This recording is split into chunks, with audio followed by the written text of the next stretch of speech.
Are you tired of getting stuck on the Gusto login screen?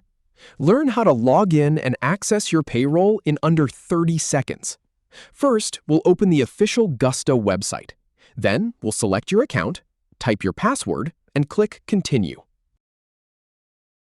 Start by opening your browser and heading over to the Gusto website.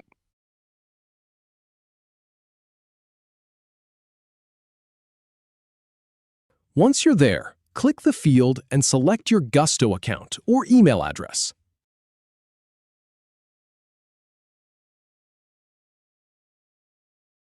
Then type your password into the password field.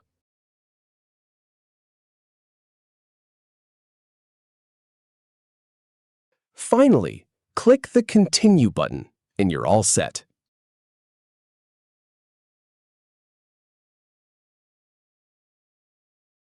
If you have any feedback, or if any info is inaccurate, please leave a comment below. We'll do our best to answer or redo the video if needed.